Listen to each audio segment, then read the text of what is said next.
दोस्तों आज कहानी एक रेलवे स्टेशन मास्टर की। ये रेलवे स्टेशन मास्टर जो पारसनाथ स्टेशन, झारखंड के पारसनाथ स्टेशन में पदस्थापित थे और अपने कुछ वर्ष उनके कार्यकाल के अभी बचे हुए थे।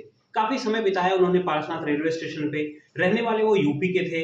यूपी में उनका गांव था। गांव में उन्होंने काफी आलीशान घर बनाया था अपने मेहनत के पैसों से, जहां उनका परिवार, उनके बीवी, उनका एक बेटा, उनकी एक बेटी रहते थे।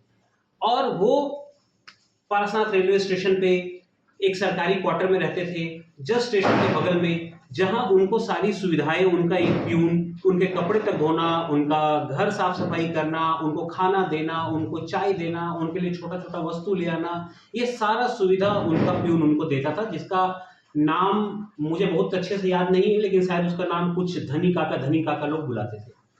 तो जो धनी काका थे और ये रेलवे स्टेशन मास्टर जिनका नाम सुरेश प्रसाद था, ये काफी दोनों एकदम आराम से रहते थे।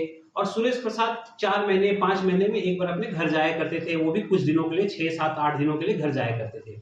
इनके घर में जाने पे इनका काफी आओ भगत होता था, बहुत ज्यादा लोग इनको पसंद करते थे। इनके परिवार वाला सारा काम छोड़कर इनके साथ बैठ जाते थे। परिवार वाले लगे रहते थे, 7 8 दिन आओ भगत, अच्छा अच्छा खाना पीना, बेटा बेटी, सब लोग साथ में लगे रहते थे वहां पे परिवार वाले। और जब ये वापस आते थे तो रेलवे स्टेशन में, ये काफी डाउन टू अर्थ आदमी थे, जमीन से जुड़े हुए आदमी। इनका इतना अच्छा स्टेशन में प्रेम था, अपने मतलब जो प्यून था जो उनकी सेवा करता था, बाकी जितने कर्मचारी थे वो इसको इनको बहुत मानते थे। सिर्फ कर्मचारी ही नहीं, जो आसपास के लोग थे, जितने भी आसपास के लोग थे, कभी कभी तो ऐसा भी होता था कि लोग, अगर इस ट्रेन 12 बजे है तो लोग 10 बजे आके बैठ जाते थे स्टेशन पे कि चलो रमेश बाबू के दफ्तर में बैठ, सॉरी सुरेश बाबू के दफ्तर में बैठ के उनसे बात करेंगे। तो इस प्रकार से उनकी घनिष्ठता थी लोगों से। लोगों को अगर कोई छोटा मोटा काम होता था, रेलवे में कोई परेशानी है, टिकट नहीं हो रहा है, कुछ नहीं हो रहा है, तो लोग इनके पास आते थे। इवन इनको लोग खूब सारी फोन करते थे कि सर ट्रेन कितने बजे है, कि ये कभी इरिटेट नहीं होते थे। डाउन टू अर्थ आदमी, सबसे जुड़े हुए, बहुत भले, बहुत नेक, बहुत अच्छे बंदे। जहां भी लोगों से मिलते थे इनको राम सलाम सब कुछ होता था, चाय पानी, हर कुछ इनके लाइफ में बढ़िया था। ये बहुत खुश थे। लेकिन इनके मन में एक चीज खटकता था कि मेरा परिवार मुझे बहुत मिस करता है। मैं जब भी 6 7 दिन के लिए जाता हूँ तो परिवार मेरे आओ भगत में लग जाता है, तो मुझे जल्दी से जल्दी रिटायर होकर अपने घर जाना है। इनके मन में यही चल रहा था कि जल्दी से जल्दी मैं रिटायर करूं और अपने घर जाऊं। तो इसी सोच के साथ एक दिन वो समय आ ही गया जब सुरेश बाबू रिटायर हो गए। और रिटायर होने के बाद वो अपने घर गए।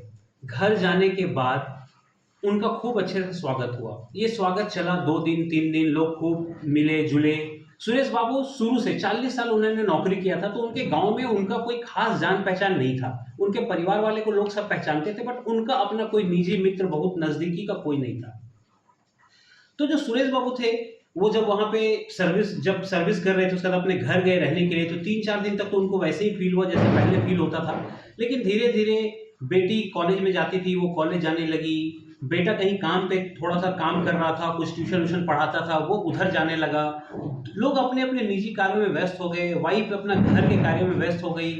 और सुरेश बाबू अपने आप को बहुत अकेला महसूस करने लगे। उनको वो प्यार जो मिलता था पहले, वो प्यार कहीं ना कहीं अब छूटता हुआ दिखाई दे रहा है। उनको लग रहा है कि लोग अब ऐसा प्यार नहीं करते। अब पहले मैं आता था, कितना कुछ बनाना, ये करना, सब लोग मेरे से चिपके रहते हैं। अब मैं एक अकेला, लगता है ऐसे काल कोठरी में बंद हो गया हूँ। उनको ये फील आने लगा कि मैं एक काल कोठरी में बंद हो गया और मेरे घर वाले मुझे प्यार नहीं कर रहे। अब बाहर उनका कोई पहचानने वाला था नहीं, क्योंकि 40 साल से वो बाहर रहे थे।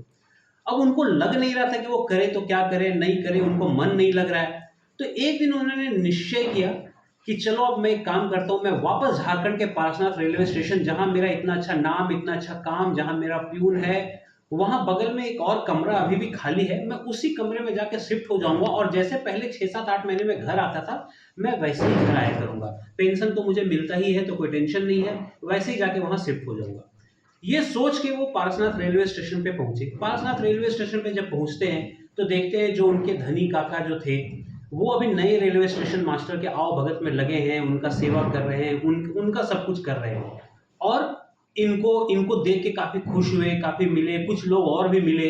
लेकिन 1 2 दिन में जब वो स्टेशन पे रहे, उस घर का किसी तरह से बहुत मुश्किल से धनी काका को टाइम मिल पाया, उन्होंने थोड़ा वो सफाई कर दिया, इनको खुद भी लगना पड़ा। उस कमरे में गए, कोई कोई लोग जो इनके पास घंटों बैठा करते थे, उनको इन्होंने देखा नजरें चुराते हुए। क्योंकि अब ये रिटायर्ड थे, तो शायद उनको लग रहा था कि अब हम मिलेंगे तो अब इनको चाय पिलाना होगा, कुछ करना होगा, ऐसी सोच के साथ शायद लोग मिल नहीं रहे थे। तो अब इनको वो प्यार, अपनापन और वो जो इनको फ़ील होता था कि ये स्टेशन पूरा मेरे से, पूरा स्टेशन चलता है, मैं हूँ तो लोग खुशहाल हैं, सब लोग आते हैं, मिलते हैं, कर्मचारी। अभी कर्मचारी भी इन 6 महीनों में बहुत सारे बदल गए, नए-नए कर्मचारी आ गए, उनको भी लग रहा है कि ये कौन आदमी आके ऑफ़िस में बैठ जाता है, कभी वो बोलते इधर साइड हो, कभी उधर साइड हो। ये सब देख के उनका मन बिल्कुल खराब हो गया। ना घर पे प्यार मिल रहा है, ना पुराने दफ़्तर पे प्यार मिल रहा है और इन सब चीज़ों से उनका मन बहुत टूट गया। उनको इतनी हताशा हुई कि कभी-कभी उनके मन में आया यार ऐसे तो मैं जी नहीं पाऊँगा, मुझे अपनी जीवन लीला ही समाप्त कर लेनी चाहिए। लेकिन वो हिम्मती इंसान थे और उन्होंने निश्चय किया कि चलो अब मैं अपने घर ही वापस जाता हूँ और उसी काल कोठरी में अपना जीवन बिताऊँगा। और लास्ट में उन्होंने स्टेशन का मोह त्याग दिया, वो समझ गए कि अब यहाँ पे वो सम्मान, वो प्यार मुझे मिलने वाला नहीं है और वो अपने घर की ओर लौट गए। तो फिर उन्होंने वहाँ पे गाँव जाके अपना जीवन जैसे बिता रहे थे, वो काल कोठरी वाला जीवन, वो वैसे जीवन अपना बिताने लगे। तो दोस्तों, ये थी सुरेश बाबू की कहानी, एक रिटायर्ड रेलवे स्टेशन मास्टर की कहानी। इस कहानी से मुझे जो सीख मिली, वो सीख ये मिली कि कभी-कभी आप यूज़ एंड थ्रो हो जाते हैं। लोग आपको यूज़ करेंगे, लोग आपसे बात करेंगे जब आप एक पद पे हैं, ओहदे पे हैं, लोग मिलेंगे, बात करेंगे, हँसेंगे, सब कुछ अच्छा है। लेकिन एक बार आपका पद चला गया तो वो सम्मान, वो प्यार आप उम्मीद नहीं कर सकते। चाहे वो बाहर हो, चाहे घर हो, घर पे भी आप अगर सोचेंगे कि सब कोई छोड़-छाड़ के सब काम मेरे लिए बैठा रहे हो, ऐसा नहीं होगा। लोग जाएँगे, अपना-अपना काम करेंगे, आपको अपने लिए, अगर आपको अपने लिए समय है, अपना है, तो आपको अपने लिए खुद ही कुछ करना होगा। आप ये नहीं सोचें कि जैसा आपको प्यार मिलता आया है, सब लोग वैसे ही बैठे रहेंगे, सब लोग वैसे ही बात करते रहेंगे, ऐसा नहीं होगा। तो दोस्तों, इस कहानी से मुझे यही सीख मिलती है कि पद में बने हैं आप, उस समय जो आपको सेवा, सत्कार, सब कुछ को लोगों का प्यार मिल रहा है, वो पद जाने के बाद कहीं न कहीं वो धीरे-धीरे, धीरे-धीरे छूटता जाता है।